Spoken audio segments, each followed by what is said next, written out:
Не знам што да кажам. Значи, јас ова денес како ќе се заврши, секоја чест на класната, цело време сме на телефон, се слушаме, нормално и да отидам и до училиште и да видам што ќе се прави.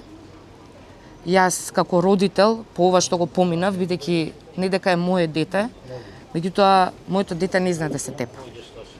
Такво си едноставно детето. И по ова што го поминав, ќе барам правдата и на суд, ќе барам најстрога казна од училиштето, ако е надвор од училиштето случајно, тие како училиште мора да дадат казна, бидејќи јас работам во образование, знам како и да тие работи, не може да помине толку така. И многу ми е интересно тоа што се уште го нема во полициски билтен. Со записник на лице место полицијата и со по службена должност од ургентен центар, јас бев тука кога пријавуваа. Во полициски билтен се уште немате пачката. Дали вашиот син сега во моментов се чувствува, како се чувствува? Исплашен. Значи, пред се е исплашен од ова што следува денеска. Ние дома зборувавме, бидејќи има 15 години, доволно е голем да разбере што ќе му прават и како ќе му прават, меѓутоа сепак е дете. Јас сепак мислам дека он уште не е свесен, дека он ќе легне на операционен стол. После тоа е исплашен за тоа што ќе се случува понатаму.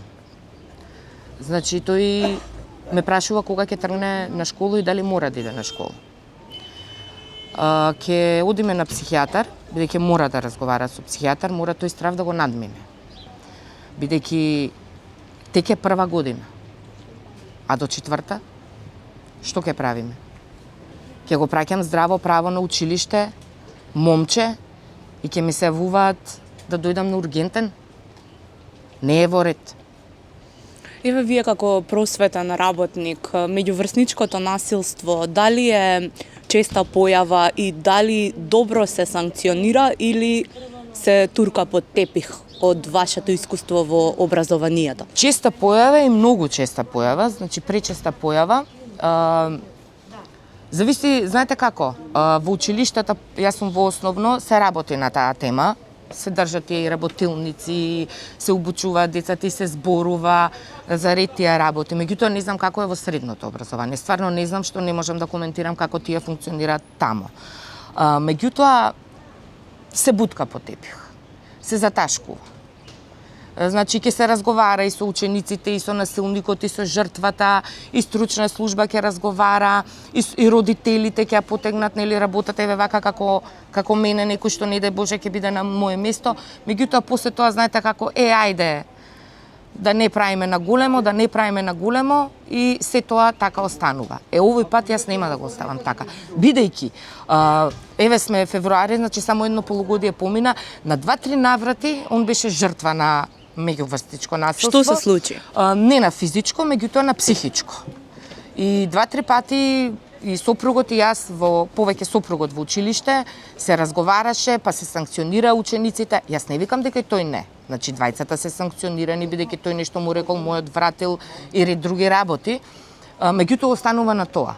Значи, останува на тоа писмена опомена, укор и завршуваме тука. Со овој ученик сега што имаме проблем, до сега немал таков проблем, освен, како што кажа, што не знам, значи сега колку е веродостојно, бидејќи тој под голем стрес, дека во минатат, значи не овој петок кога се случи, минатиот петок нешто исто така се срчкале, имал тој нови патики, овој му ги згазил, тој му се направил фраер и потоа детево го немало во школа се до овој петок. И часовите све си протекле како што треба, значи ова се случува веќе кога си одат на кај дома во 11:30, бидејќи губеле час. Се турнале, другарите ги одвоиле, нели, полни хормони машки деца, 15 години, се турнале и другарите ги одвоиле. Мој вика си се, ево уште еднаш повторувам, се смеевме и јас и тој се смеевме. Јас вика си тргнав, осети вика од позади јак удар. Како очекувате да се заврши ова ситуација во институциите?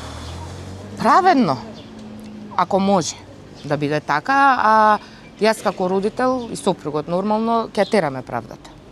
Значи, нема да го оставам ова вака. Нема да го оставам вака, затоа што пред се моето дете што има физичката повреда, ќе го изгураме некако денов, ќе помине, меѓутоа психичкото и стресот, и тоа кога ќе идам во школа и дали ќе идам или испишиме од училиште, јас не планирам да го испишам. Значи, сакал да се запише во тоа училиште, тамо треба да учи. Зошто да го испишам? Треба да се санкционира тој што го направил ова, иако е надвор од училиште. Иако е надвор од училиште.